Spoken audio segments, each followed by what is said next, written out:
100ක් දැස්ස টয়ලට් එකට යන්න අතන වංගුවේ.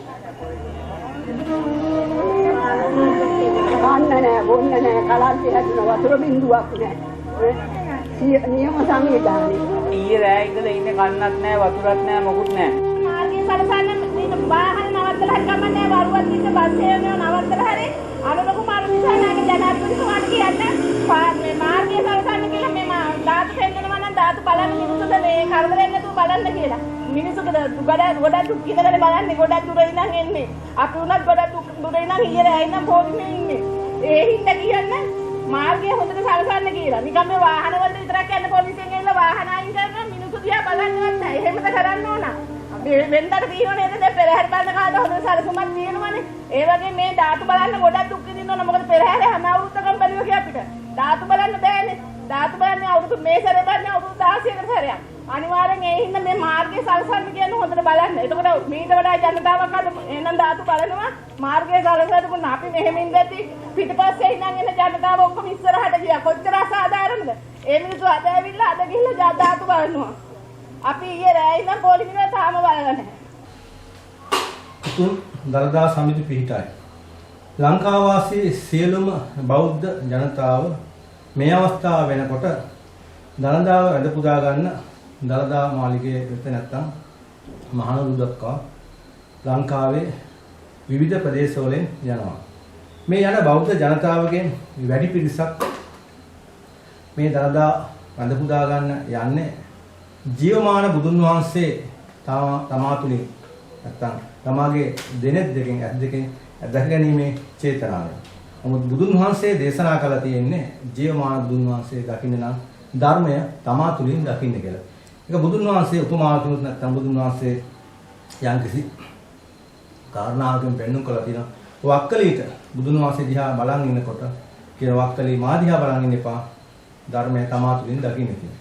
ඉතින් මේ සදහවත් බෞද්ධයෝ ලංකා පුරා සියලු බෞද්ධයෝ මේ දළදා වඳින්න මේ මහනුවර යන්නේ වර්ෂ 16කට පස්සේ යනු ගත්තන් පස්සේ බොහෝ බෞද්ධයන්ගෙන් වැඩි පිරිසක් මේ ස්ථානයේ වැඳ පුදා ගැනීම යන්නේ චේතනාව වශයෙන් ගත්තන් පස්සේ අමූලික ශ්‍රද්ධාව තමයි මෙයාට තියෙන. නමුත් ඒ අය තුල දහම තමාතුලින් දැක ගැනීමේ හැකියාවක් නැහැ. පමණික අය ගත්තන් පස්සේ වැඩි පිරිසක් 90% වැඩි පිරිසක් පංචශීලියවත් හරියට රකින්න නැති අය තමයි මේ ස්ථානවල මේ දළදා වඳින්න යන්නේ. ඒක හොඳ දෙයක්. නමුත් හොඳ දෙයක්. නමුත් මේ දළදා වඳින්න යෑමේදී තමාගේ ශ්‍රද්ධාව තමා තුළින් උපදවගෙන නැත්නම් භක්තිය තමා තුළින් උපදවගෙන තමා තුළින් ධර්මයේ දැකගෙන යන කෙනෙකුට බාධා කරදර වලින් තොරව දළදා වැඳ පුදා ගැනීමේ හැකියාව තියෙනවා. මේ මොහොත වෙනකොට ඔබට මාධ්‍ය තුලින් හෙළි නොවුනට හෙළි කරන්නේ නැහැ. නමුත් බොහෝ YouTube channel එක පැහැදිලි කරලා පෙන්වලා දෙනවා. දළදා වඳින්න යන බොහෝ බැතිමත්තු කායික හා මානසික ලොකු පීඩනයකට පත් වෙලා තියෙනවා. මේ ස්ථානය වැඳ පුදා ගන්න දින ගණන් පෝලිං වල සිටිනවා. හරියට ආහාර ටිකක් නැහැ. ඒ වගේම තමාගේ මූලික අවශ්‍යතාවයන් ටික ඉටු කරගන්න හැකියාවක් නැහැ. ඒ වගේම මේ ස්ථානයේ ඒගොල්ලෝ හැසිරීම රටාව ගත්තයින් පස්සේ අවිචාරාත්මක කිසිම විනයක් නැතුව හැසිරෙන ස්වභාවයක් තමයි ඒ අවත පරිසරය පරිසර කිරීමේදී විවිධ දේවල් තමයි පාවිච්චි කරන විවිධ දේවල් තනින් තන විසිරවල විනා දාලා තියෙනවා.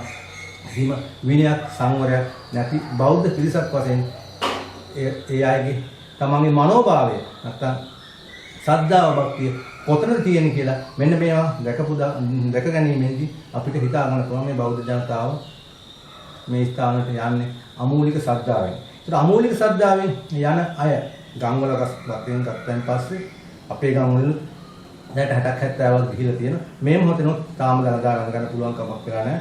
දෙන්නේ තුන් දිනකට අසනීප වෙලා හොස්පිටල් ස්පිතාලයකට ගිහලා කියලා ආරංචි. ඉතින් මේ බොහෝ අය ගත්තයින් පස්සේ මේ කවදාහක්වත් පංචශීලයක්වත් හරියට රකින්න නැතුව අවසාන මොහොතේ මේ දළදා වහන්සේ නැත්නම් බුදුන් වහන්සේ ජීවමාන බුදුන් වහන්සේ දැකගැනීමේ චේතනාවේ යන්නේක හොඳම තමා තුළින් ධර්මය අවබෝධ කරගෙන තමා තුළින් ධර්මය දැකගෙන යන්නම සබා ධර්මයෙන් දෙවි දේවතුන් වහන්සේ ආරක්ෂා කරන ප්‍රශ්නකින් ගැටලුවකින් තොරව දළදා වෙන ගැනීමේ හැකියාව තියෙනවා. එතකොට ඒ වගේම මේක සංවිධානය කරන අය මේ බුද්ධිය සහ ප්‍රඥාව ගැන ප්‍රශ්නයක් තියෙනවා. දළදාවක් වඳින්න යනකොට විශාල ජන කොට්ටාසයක් ලක්ෂ ගණනක් එන බව දැනගන්න. ඒතකොට මේක සංවිධානය කරන අය කිලෝමීටර් 5ක් විතර ඈතට මේ ජන සංඛ්‍යාව දිගට පෝලිං කරනකොට ඒගොල්ලන්ගේ මූලික අවස්ථාවන් සතුරාලන්නේ කොහොමද කියලා කලින් හිතලා බලා යුතුයි. විශේෂයෙන් ඒගොල්ලෝ ආහාර ටික, ඒ වගේම টয়ලට් පහසුකම් ටික, වෙන වෙන පහසුකම් ටික සපයන්නේ කොහොමද කියලා හිතන්න. නමුත් දළදා මන්දිරයේ අවට ප්‍රදේශයේ විතර ඒවා යම් ප්‍රමාණයකට සපයලා තියෙනවා. එයින් ඈතට පිටට ගත්තාන් පස්සේ ඔබට පේනවා ඉතින් ඒවා පහසුකම් නැහැ. බොහෝ බෞද්ධ ජනතාව කායික සහ මානසික පීඩාවකින් තමයි මේ දළදා වැඩපිළිවෙල ගන්න. දරුවොත් එක්ක ඒ වගේම වැඩි පිරිසක් අද වර්තමාන වැඩි පිළිවෙල ගත්තන් පස්සේ ප්‍රෙෂර් එක තියෙනවා. ඇදුම තියෙනවා. ඒ වගේම සීනි තියෙනවා. විවිධාකාර රෝග වලින් පෙළෙන අය තමයි 95%කට ඉතන ඉන්නේ. ඒගොල්ලෝ ඒවා විඳගෙන දරාගෙන තමයි කායික අවස්ථායිතු කරගන්න බැරුව මහා දුක් කන්දරාක තමයි දළදා වඳින්න කියලා තියෙන්නේ. මෙන්න මේ කාරණා ටික අපි මුට කලින් දැක්කා. මේක කලින් දැකලා මේ සංවිධානය කරන්න කොහොමද සැලසුම් කරන්න කොහොමද කියලා අපි ගුප්ත විද්‍යාව ඇසින් මේක දැකලා අපි වෙලාසන ජනවාරි මාසේ නැත්නම් පෙබරවාරි මාර්තු මාසවලදී අපි මේ අදාළ අස්කිරි මල්ලතු ස්වාමීන් වහන්සේ සහ ප්‍රධාන වශයෙන් ගත්තන් පස්සේ නිලංග ජයල බණ්ඩාර මැතිතුන් අරමම ලිපියකින් මේක යවනවා. මේකේ මෙන්න මේ ලිපිය. ගෞරවනීය අස්කිරි මල්ලතු ස්වාමීන් වහන්සේ වෙත කියලා අප්‍රේල් 25 දළදා ප්‍රදර්ශනය සම්බන්ධව මේ විස්තරය මම යවනවා. මේ වර්තමාන වෙන දේ මෙතන මම සටහන් කරලා තියෙනවා. යකින් සටහන් කරලා තියෙනවා. නොසුදුසු වෙලාවක දළදා ප්‍රදර්ශනය කිරීමෙන් ඇතිවන විපාක. දැන් මේ මොහොතේ යනකොට අපේ ගුප්ත විද්‍යාවට අනුගතයන් පස්සේ අවකාලයක් තමයි යන්නේ. මේක ප්‍රදර්ශනය කරන්න තා ඉස්සරහට තියෙන්නේ. මැයි මාසේ පටන් ගත්තා නම් මැයි මාසේ පුරට ගත්තා නම් මේට වැඩිය මේක සාර්ථක කරන්න කියලා තුන. මෙතනදී තියෙන සම්පූර්ණ විස්තරය දාලා. මේක මම යවන්නේ රෙජිස්ටර් තැපෑලේ. රෙජිස්ටර් තැපෑලේ යවනවා මාර්තු මාසේ 3 වෙනි මාසේ 29 වෙනිදා තමයි රෙජිස්ටර් කරලා මේ ලිපි තුන යවන්නේ.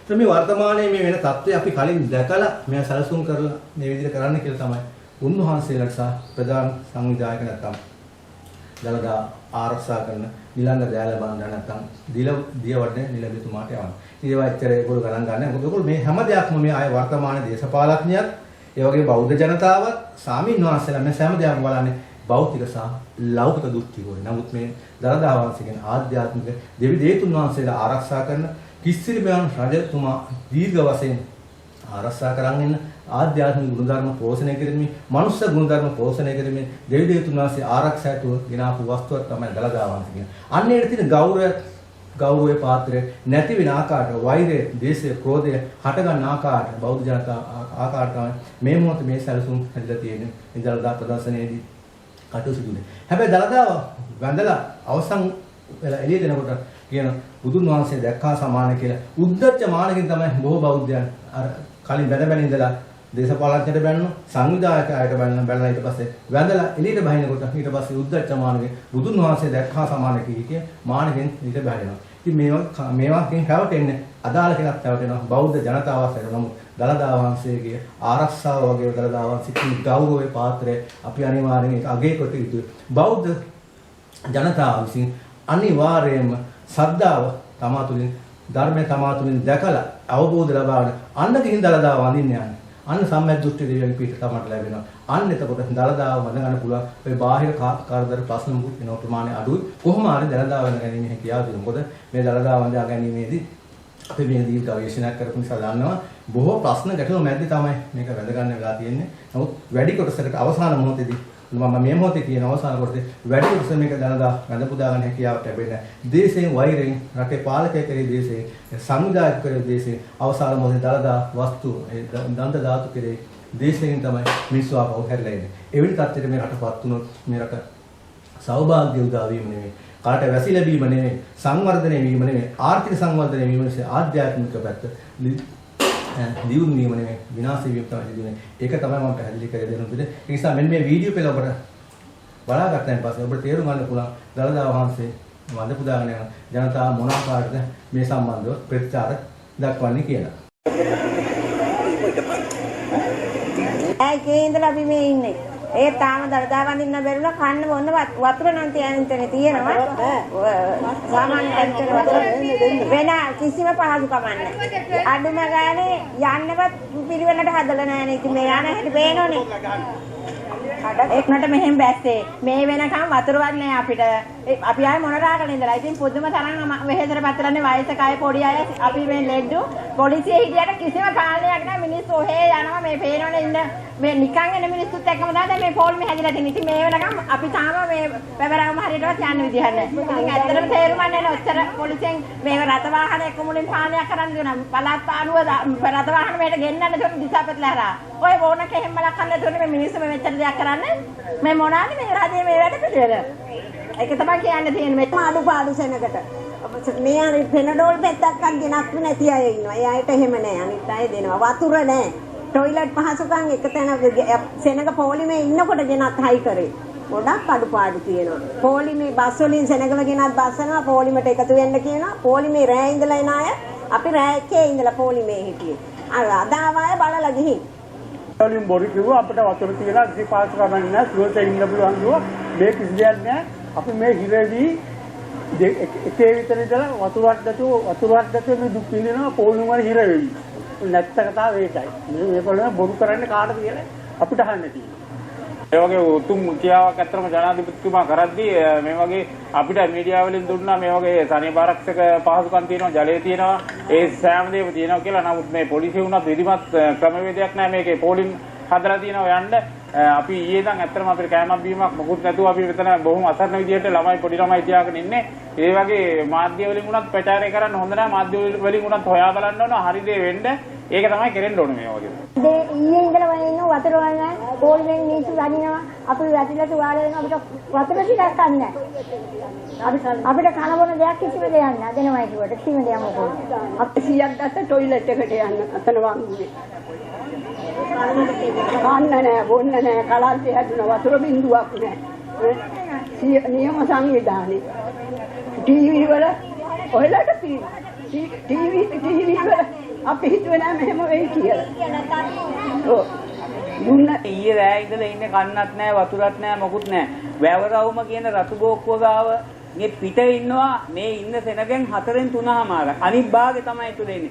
ඒ අයට අඩුම ගානේ පොලිස් නිලධාරියෙක්වත් කිසි කෙනෙක් නැහැ. සැලැස්මක් නැහැ. මේ බලන්න මේකේ හැටි. ඒකට මේ මිනිස්සුන්ට වතුර බෝතලයක් ගෙනල්ලා දෙන්නේ නැහැ. නමුත් මේගොල්ලෝ දැනුවත් කරන්නේ අපි මං ඇවිල්ලා ඉන්නේ ඇමිලි පිටියේ ඉඳලා. අපේ පවුලේ එක්කෙනෙක් කලාන්ත වෙලා වැටුණා දැන්. අඩුම ගානේ මේ අපි අඬ ගැව්වා පොලිස් නිලධාරියෙක් එහෙම එන්න කෙනෙක් නැහැ. ඊට පස්සේ ගිහිල්ලා කඩේකට අපි එක්කන් ගියේ. දැන් අපි දෙන්නෙක් අපි ඉන්න තැන කලාන්ත වෙලා වැටුණා. ඒ හොයන්න අඩුම මොකද මේ හරි අඩුම ගානේ මේ පාර හරි හදන්න ඕනේ මෙතන. අපි කියන්නේ අඩුම ගානේ ක්‍රමවේදයක් තියෙන්න ඕනේ අපි මහත්තයෝ. මේ අංශක මිනිස්සුනේ මේ දන්තදාතුන් වහන්සේ වඳින්න නේ. ඒක ඔබතුමාට ගොඩාක් පිං ගොඩාක් ස්තුතියි.